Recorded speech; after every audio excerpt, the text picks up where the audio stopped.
Halo Nastar, nah apa kabar dengan Nastar kalian? Nastar adalah salah satu tanda-tanda besar yang menyatakan bahwa sebentar lagi akan lebaran. Nah banyak sekali ya, aneka macam variasi dari pembuatan selai nanas sampai nastarnya sendiri. Itu banyak banget berseliweran. Kalian tinggal pilih dan kalian tinggal rasakan. Dan kali ini aku akan memberikan satu resep yang mungkin agak berbeda dari nastar-nastar kalian sebelumnya. Oke, langsung aja nonton dan saksikan secara audio dan visual ya, tanpa di skip-skip. Dan sebelumnya jangan lupa like, subscribe, nyalakan lonceng aktifnya, juga komentar. Kita mulai dari selainya dulu. Nah, nastar yang enak itu dipengaruhi oleh isiannya. Setelah mencoba beberapa referensi, siapa tahu ini cocok juga untuk kalian ya. Kali ini aku gunakan nanas itu seluruhnya kecuali batang dan daunnya. Tapi kita tetap ambil mata nanas dan jantung hatinya di bagian dalam itu loh. Pengolahan yang paling tepat adalah diparut gitu ya. Cuman aduh aku paling males banget jadi menggunakan blender aja. Kalau diparut itu kita dapat seratnya yang panjang-panjang. Tapi yang penting kan rasanya enak. Oh ya, nah pada awal aku tambahkan 1 gelas air. Kemudian untuk selanjutnya gunakan aja dari jus nanas sebagian setengah sebagai pelumas ya. Jadi nggak perlu penambahan air lagi. Begitu seterusnya sampai nanasnya habis. Jadi kekurangan menggunakan blender tuh ya ada penambahan air sedikit. Sementara kita mengharapkan kandungan air dalam nanas itu nggak terlalu banyak ya. Nah, nanas yang kita gunakan itu sebaiknya yang matang tapi masih mengkal. Sehingga kita masih dapatkan manis alami dari nanas. Oh ya, mata nanas dan bonggolnya ini kalau udah dimasak nggak bakal gatel ya. Dan ini mengandung bahan pengawet alami, mempertahankan warnanya tetap cerah dan rasa aromanya juga lebih nampol. Jangan masak dengan api yang besar karena nanti gula kalau udah kita masukkan tuh akan mengkristal dan selainya akan keras. Masak dengan api sedang cenderung kecil, harus sabar memang ya. Ini aku pakai api kecil loh dan gunakan wajan teflon agar nanti nggak banyak juga melekat-lekat ya. Kalau wajan besi itu juga bisa mempengaruhi dari warnanya. Nah, kemudian kalau udah tadi kita masak terus sampai airnya sampai ya ada drama-drama meletup-letup gitu kan ya. Dan masukkan gula, di sini aku masukkan gula secukupnya sesuai selera aja. Aku nggak suka terlalu manis jadi biar ada rasa alaminya ya, rasa nanas yang agak kecut-kecut gitu. Dan kita masak terus sampai airnya mengering seperti ini. Jadi gula sesuai selera. Nah, ini kan cakep kan, warnanya masih terang gitu. Kita sisihkan dan dinginkan. Oh ya, dalam pembuatan selai nanas ini kalian boleh menambahkan rempah-rempah ya, seperti kayu manis, cengkeh dan sebagainya. Tapi aku ini tidak menggunakan apapun. Aku pengen rasa nanas yang asli. Oh ya, 1 tahun yang lalu aku juga udah launching ya Nastar Glowing. Tapi ini dari teknik dan komposisi bahan yang berbeda. Kalian bisa klik linknya di kolom deskripsi. Oke deh kakak, kita langsung aja ya. Dimulai dari tahapan yang pertama. Ini ada kukusan, aku alasi dulu dengan kain. Kainnya tentunya yang bersih, boleh kain apa aja. Dan di sini khusus nastar kali ini aku gunakan tepung terigu protein sedang. Di sini aku gunakan apa tuh? Segitiga biru. Nah, ini adalah salah satu kunci bagaimana nanti nastarnya akan lembut, yang pasti lumer banget di lidah ya. Dan di sini aku akan gunakan setengah kilo atau 500 gram tepung terigu protein sedang. Nah, itu aku sambil timbang-timbang langsung aja menghemat wadah.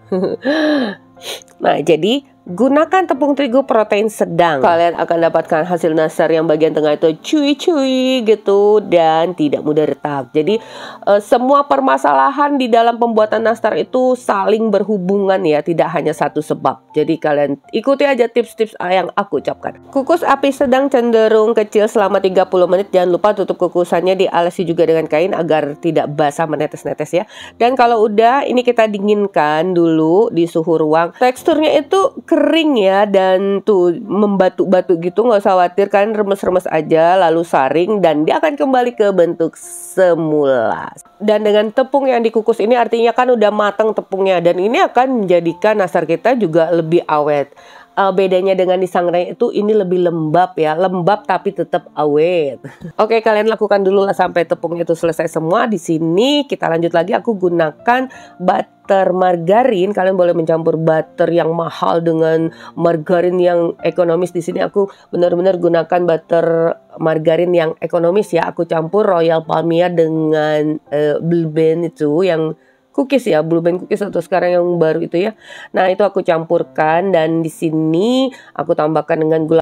Terjadi dengan bahan butter margarin yang ekonomis ini rasanya nggak kalah dengan yang mahalan. Tapi tentunya kalian harus sesuaikan juga dengan kebutuhan masing-masing. Tapi dengan bahan ini aja menurut aku tuh udah cukup banget. Kalian boleh coba ya. Nah, udah, sekarang kita mix dulu dengan kecepatan rendah. Ini sebentar mixnya ya, hanya sampai tercampur merata. Dan ini juga belum tercampur merata banget, aku lupa. Di sini akan aku tambahkan dengan perisa butter larom. Kalian susah ya dapatnya ini loh. Tuh bentuknya tuh, gambarnya tuh cake seperti itu. Jadi tidak hanya perisa vanilla yang ada, cuman banyakannya di pasaran tuh yang vanilla, tuh yang butter ya, karena kan tadi nggak menggunakan butter sungguhan yang mahal itu, jadi aku tambahkan sedikit agar menambahkan sensasi rasa butter yang aromanya wangi banget. Tapi ini opsional sih, terserah kalian ya. Kalau nggak ada ya boleh di skip, tapi kalau ada itu alangkah baiknya. Ini kembali kita mixer sebentar aja, mixernya tuh sebentar aja. Udah nih, sekarang apa lagi ya? Oh iya, yang kedua, di sini lagi bedanya dari resep sebelumnya. Aku menggunakan 3 kuning telur yang mentah dan 2 kuning telur dari telur rebus. Jadi telurnya direbus dulu, jangan diceplok ya. Kalau diceplok nanti kalian tinggal tambah kecap, cabai. Aduh, tinggal dimakan pakai nasi. Jadi 3 telur kuning telur, 3 kuning telur yang mentah kita kocok dulu, dan ini juga kita campurkan yang udah direbus kuning telurnya, dan kita penyet-penyet sampai menyatu sebaiknya ya, sampai tercampur merata. Nah, jadi seperti ini. Kalian sambil lihat tadi ya keterangan yang aku tulis pada layar video, karena dengan durasi yang terbatas ini aku harus menyampaikan seluruhnya informasi yang aku punya kepada kalian. Udah. Nah, kalau udah itu tercampur merata, ini kita masukkan ke adonan yang pertama tadi dan kita mixer kembali sampai tercampur aja. Pokoknya mixernya itu jangan kelamaan. Cuman untuk membantu kita aja agar lebih cepat. Dan sekarang kita gunakan sendok. Di sini aku gunakan sendok nasi yang plastik, yang kayu atau apa aja boleh, asalkan nanti kalian tidak menyentuh tangan langsung nih ya. Karena itu nanti akan mempengaruhi adonannya, lemak yang ada di dalam itu bisa bleber, nggak baik. Nah, ini tepungnya tadi itu tetap kering, cuman dia udah mengikat air, jadi tepungnya tetap lembab. Kemudian kita masukkan susu. Di sini aku gunakan susu bubuk full cream Denko, lebih asik ya, lebih creamy. Kemudian maizena, dan aku masukkan bertahap dulu agar mudah ya untuk mengaduknya. Nah, aduk pokoknya jangan kulit tangan kalian langsung menyentuh, karena itu juga akan mengakibatkan salah satu penyebab terjadinya nastar itu bleber, tidak seperti bentuk awal. Nah, ini ya, kalian harus tahu konsistensinya itu jangan terlalu lunak banget ataupun yang pasti tidak keras. Jadi masukkan bertahap aja. Terkadang konsistensi terigu yang kita punya itu setelah kita kukus atau apalah sebagian diproses itu kan bisa berbeda-beda ya dari penimbangan bahan-bahan yang lain, juga mungkin ada perbedaannya beberapa gram. Nah, jadi semuanya harus pakai feeling. Jadi kalau kalian kira-kira itu udah cukup, stop pemakaian tepungnya. Nah, ini kalau pembuatannya 500 gram cukup banget ya. Jadi karena aku kerjakan sendiri, aku ambil bertahap. Sisanya jangan lupa ditutup agar tidak kering. Jadi sebagian-sebagian kita ngerjakannya. Dan ini aku menggunakan sendok takar kurang lebih 13 gram. Untuk ukuran sih sesuai selera aja, kalian mau besar atau kecil. Ini sedang sih, 2 kali hap deh. Nah, kalau udah jangan kalian pulung-pulung terus. Jadi hindari pengulenan yang berlebihan pada adonan nastar. Jadi langsung aja dipenyet-penyet, kemudian masukkan selainya. Selai ini yang bagus konsistensinya, ini udah cakep banget ya konsistensinya. Itu tidak terlalu keras ataupun lunak. Tadi aku letakkan dulu di dalam kulkas agar lebih set. Nah, kalau udah terus kita pulung-gulung gini harus wajib sampai halus, tidak ada serat-serat retak yang terlihat. Dan langsung aja aku letakkan pada loyang. Loyang ini sebenarnya tidak perlu kalian olesi atau alasi apapun, tapi aku di sini menggunakan baking mat. Menurut aku menggunakan baking mat itu hasilnya mateng lebih sangat jauh sempurna. Untuk perlengkapan baking cooking kitchen lainnya kalian bisa klik linknya juga di kolom deskripsi. Murce-murce dan sangat fungsional ya. Nah jadi seperti ini. Jangan terlalu banyak menyemek-nyemek adonan karena nanti lemaknya akan lumer dan berminyak, itu hasilnya tuh pasti yang nggak akan cakep banget ya, pasti akan bleber. Seperti ini ya, ibaratnya dari bayi aja udah cakep, pasti gedenya juga cakep. Nih ya, dia udah selesai semua, siap kita panggang sebelum atau tanpa olesan. Di sini oven dalam keadaan mati, jadi tidak aku panaskan terlebih dahulu. Suhu rendah 130 derajat Celcius, bisa 25, bisa 30, bisa 40 menit. Tentunya sesuai oven kalian masing-masing. Dan ini sampai matang 90%.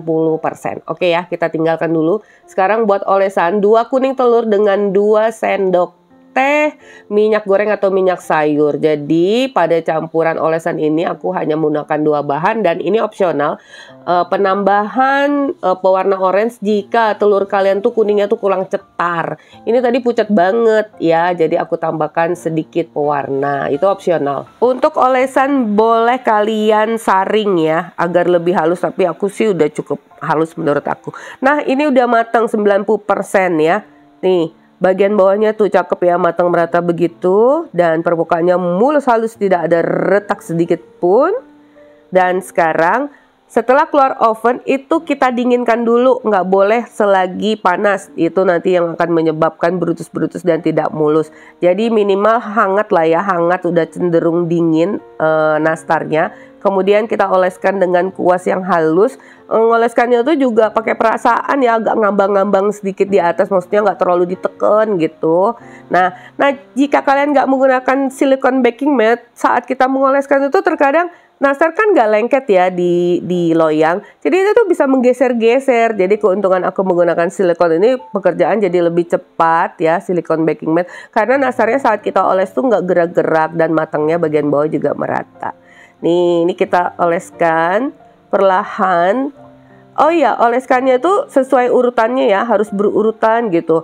Apalagi kalau kalian ingin mengolesnya 2 kali. Sebenarnya menurut aku kalau 1 kali juga udah cukup ya, nggak masalah. Nih seperti ini sebenarnya udah cukup aja ya, cuman aku akan tunjukkan kalian. Jadi selesaikan semua dari urutan pertama sampai akhir secara berurutan. Kalau udah kering, tidak melekat lagi. Nih ini udah ya, olesan pertama. Kalian tes aja di teluncuknya. Kalau udah nggak melekat, baru deh kalian beri olesan yang kedua. Tetap dari urutan yang pertama. Nah ini akan membuat hasil dari nastar kalian itu nggak akan beruntusan dan pastinya akan glowing. Udah, nah ini kalau udah kita beri olesan yang kedua juga, kita biarkan dulu diangin-anginkan. Setidaknya sudah tidak basah lagi, pastinya udah kembali kering, baru deh kalian masukkan kembali ke oven. Jadi kita akan oven yang terakhir hanya untuk mematangkan permukaan atasnya saja. Nah di sini ovenku kan tadi mati karena aku kerja sendiri, yang itu aja 1 loyang tuh belum selesai ya. Jadi saat aku akan panggang yang kedua kali itu dalam keadaan oven yang mati, kurang lebih nanti kita panggang waktunya 10-15 menit. Nah karena ini kan tadi nastarnya udah matang, jadi kita hanya ingin mematangkan bagian olesan kulit nastarnya aja yang kita olesin telur tadi. Tuh begitu ya. Aduh aku ngomongnya kebolak-balik tapi nggak paham kan ya kalian. Nah ini secara perlahan kita oleskan. Jadi kita masukkan. Kalau oven kalian dalam keadaan panas ya pokoknya kalian bisa perkirakan sendiri ya, nggak kelamaan. Hanya sampai untuk mematangkan bagian permukaan atasnya aja, bisa 10-15 menit. Nih ini kita oven yang kedua hanya api atas saja. Oh ya, suhunya lebih tinggi sedikit dibanding suhu waktu pembakaran yang pertama. Di sini aku 150 derajat Celcius. Oh ya, ada juga info kalau untuk kue kering kalian boleh nyalakan blowernya, tapi ini aku nggak nyalakan blower sih, biasa aja ya. Jadi banyak sekali ya versi, banyak cara. Oh ya, tadi untuk adonan nastar ini untuk menghindari belebernya nastar bisa kalian simpan dulu 10-20 menit di kulkas baru kalian bentuk. Jadi banyak banget hal yang mempengaruhi beruntusnya nastar atau belebernya nastar, itu bukan hanya satu hal. Nah, jadi dengan kita simpan di kulkas, lemaknya membeku dan tidak mudah untuk melebar ya. Suhu oven yang rendah juga sangat berpengaruh. Kalau suhu ovennya tinggi, nastar kalian akan cepat mengembang dan cepat pecah. Juga bentuknya itu tidak seperti bentuknya itu berubah gitu.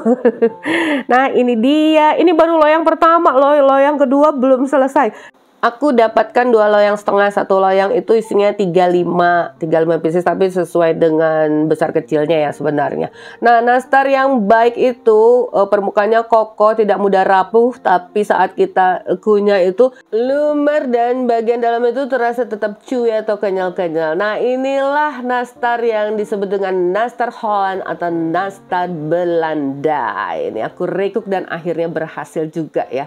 Oke, gimana menurut kalian? Silahkan dicoba. Kalau udah dicoba, tolong tulis testimoninya di kolom komentar. Aku aja bisa lo recook, apalagi kalian. Oke. Oke ya, sampai di sini dulu resep kita hari ini. Thank you for being with me today. Wassalamualaikum warahmatullahi wabarakatuh.